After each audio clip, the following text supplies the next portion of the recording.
یہ کہانی ایک ماں کے یقین کی، ایک نبی کے صبر کی اور ایک ظالم کے انجام کی۔ السلام علیکم، آپ دیکھ رہے ہیں صراط الحق۔ رات کا اندھیرا تھا، مصر کی سرزمین پر ایک ظالم بادشاہ حکومت کر رہا تھا، فرعون۔ یہ وہ شخص تھا جو خود کو خدا کہتا تھا، لوگوں سے کہتا تھا میں تمہارا سب سے بڑا رب ہوں۔ وہ بنی اسرائیل پر ظلم کرتا، انہیں غلام بنا کر رکھتا تھا، ان کے بیٹوں کو قتل کر دیتا اور بیٹیوں کو زندہ چھوڑ دیتا تھا۔ جب طاقت انسان کے ہاتھ میں آتی ہے اور وہ اللہ کو بھول جائے تو وہ فرعون بن جاتا ہے۔ ایک دن فرعون نے خواب دیکھا کہ بنی اسرائیل میں ایک بچہ پیدا ہوگا جو اس کی سلطنت ختم کر دے گا۔ اس نے فوراً حکم دیا، بنی اسرائیل کے پیدا ہونے والے ہر لڑکے کو قتل کر دو۔ ہر گھر میں چیخ و پکار، ہر ماں خوف میں مبتلا۔ ظالم ہمیشہ اپنے انجام سے ڈرتا ہے، چاہے وہ کتنا ہی طاقتور کیوں نہ ہو۔ اس ظلم کے دور میں ایک بچہ پیدا ہوتا ہے، یہ ہے حضرت موسیٰ علیہ السلام۔ اللہ تعالیٰ ان کی والدہ کے دل میں الہام فرماتے ہیں، اسے دریا میں ڈال دو، ہم اسے واپس لوٹا دیں گے۔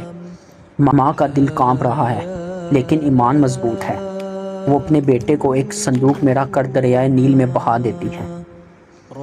اللہ پر یقین ہو تو ناممکن بھی ممکن ہو جاتا ہے۔ وہ صندوق بہتے بہتے پہنچتا ہے کہاں؟ خود فرعون کے محل میں۔ فرعون کی بیوی آسیہ کہتی ہیں، اس بچے کو قتل نہ کرو، یہ ہماری آنکھوں کی ٹھنڈک ہوگا۔ یوں جس بچے سے فرعون ڈرتا تھا وہی اس کے محل میں پلنے لگا۔ اللہ جب حفاظت کرتا ہے تو دشمن بھی مددگار بن جاتا ہے۔ حضرت موسیٰ علیہ السلام جوان ہوتے ہیں، ایک دن وہ دیکھتے ہیں کہ ایک مصری ایک اسرائیلی کو مار رہا ہے۔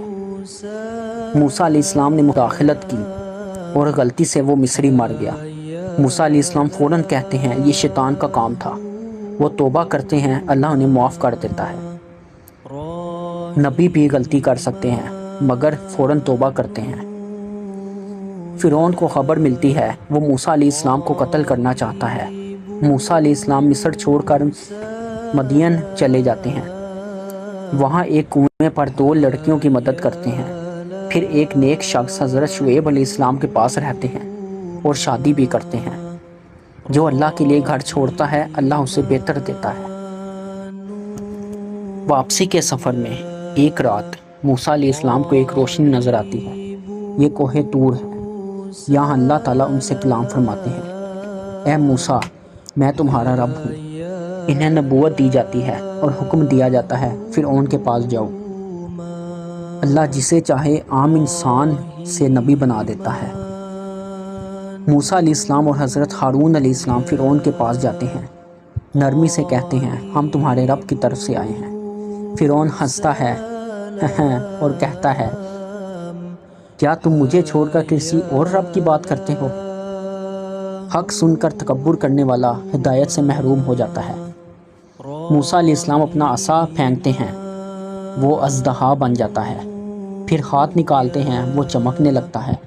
فرعون کہتا ہے یہ تو جادو ہے۔ کافر سچ کو بھی جھوٹ کہہ دیتا ہے اگر دل میں ضد ہو۔ فرعون ملک بھر کے جادوگر جمع کرتا ہے، وہ اپنے جادو سے رسیاں سانپ بنا دیتے ہیں، لوگ ڈر جاتے ہیں۔ پھر موسیٰ علیہ السلام اپنا عصا ڈالتے ہیں، وہ سب کو نگل جاتا ہے۔ جادوگر فوراً سجدے میں گر جاتے ہیں، ہم موسیٰ کے رب پر ایمان لائے۔ سچ واضح ہو جائے تو اہل علم فوراً مان لیتے ہیں۔ فرعون غصے میں آ جاتا ہے، جادوگروں کو قتل کر دیتا ہے اور بنی اسرائیل پر ظلم اور بڑھا دیتا ہے۔ ظلم سچ دیکھ کر اور زیادہ ظالم ہو جاتا ہے۔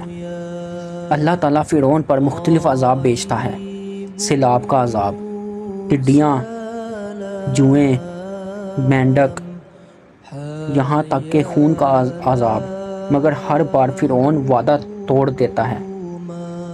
جو بار بار موقع ملنے کے باوجود نہ بدلے اس کا انجام سخت ہوتا ہے۔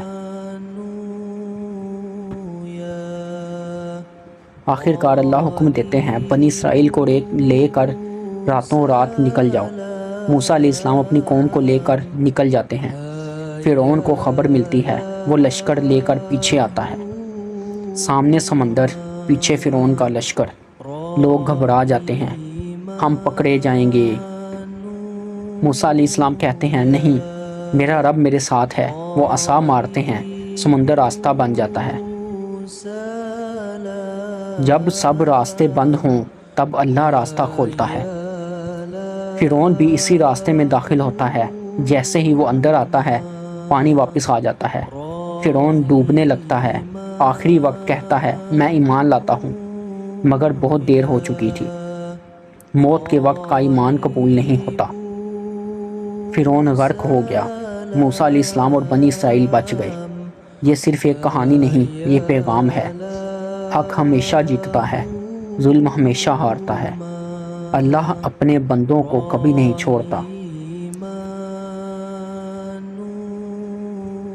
یہ تھا اسلام، یہ تھا عدل، یہ تھی اللہ کی قدرت۔ اگر آج بھی ہم ایمان، صبر اور توکل اختیار کریں تو ہر مشکل میں اللہ ہماری مدد فرمائیں گے۔ ویڈیو کو ثواب کی نیت سے شیئر کریں۔ جزاک اللہ۔